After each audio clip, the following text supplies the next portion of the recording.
Alafu wamejenga nyumba kwa muda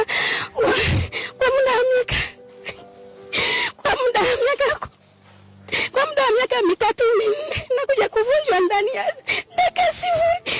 Mheshimiwa Rais, hatuna sehemu ya kuishi. Watoto wanateseka, wameacha shule, hatuna makao, tunadaiwa kodi za nyumba. Watu walipata stroke, waliparalyze na wengine wamekufa kwa sababu ya msongo wa mawazo.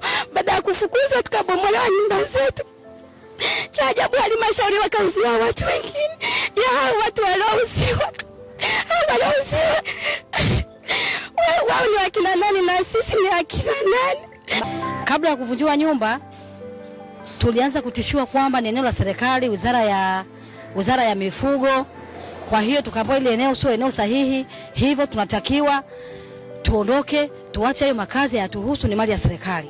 Lakini baada ya hapo tulikaa vikao vingi na Mheshimiwa Lukuvi, kwa sababu ni waziri wa wizara husika ya ardhi. Tuliongea naye sana mara nyingi na akatuambia basi tujiandae kwa ajili ya kulipia, tupimiwe kiserikali, maana kwa wingi wetu hatuwezi kuvunjiwa wala kuondolewa, hatuna pa kupelekwa. Kwa hiyo tujiandae kwa ajili ya kulipia. Tukashukuru na tukawa tayari, tukawa tunasubiria hilo jopo lake la kuja kutupimia na kulipia maeneo tuweze kukaa salama katika maeneo yetu. Kilichofuata baada ya mwezi, Mheshimiwa Lukuvi alipumzishwa na hatukuona kilichoendelea. Baadaye tukawa ni vitisho, mara polisi, mabunduki, tunapigiwa X, tunafanywa hivi na hivi. Hatukuelewa mpaka kufikia hatua ya kubomolewa. Tumebomolewa nyumba pale, tulipata shida kubwa. Wengine ndugu zetu walifariki, wengine walitoka na vizazi, wengine mimba ziliharibika. Mimi kwa mfano mume wangu alipata ajali, meno alilegea, uti wa mgongo pengine ziliachia. Mume wangu ni mbovu mpaka leo, sipo na mume wangu na mwaka yupo kwa Mwanza. Mimi niko Moshi na watoto tunahangaika kutafuta shule, kujistiri, hatuna pa kukaa, hatuna pa kwenda, hatuoni kinachoendelea. Lakini hii swali limefanyika na halmashauri ya Kibaha ndio wametufanyia hivi. Hakuna fidia, hakuna kitu gani. Sasa sisi kilio chetu tunakipeleka kwa mama, tunahangaika na wajukuu, watoto, hatuna maisha. Kama mimi hapa nimezaliwa sina 4. Mpaka leo hapa sina kazi, sina shughuli yoyote, tunategemea tu vijana wanisaidie. Na vijana wenyewe nilikuwa na kijana kimoja, Mungu kakichukua. Nategemea wajukuu wa watu.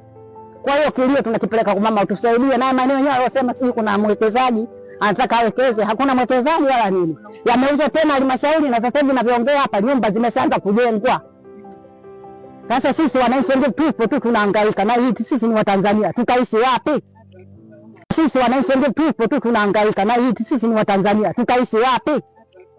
Maana yake tunakuwa kama wakimbizi, hatujielewi. Tunaishi kwa shida, kwa tabu. Kwa kweli tulikuwa tunaomba msaada wako Mheshimiwa Rais, utusaidie. Sisi wahanga wa Mitamba kitalu namba 34 Kibaha, wilaya Kibaha, mkoa wa Pwani, tunateseka, hatuna makao, hatuna makazi, tunaishi kwa shida, tunaishi kwa tabu. Tusaidie, tunakuomba Mheshimiwa Rais, usikie kilio chetu. Asante.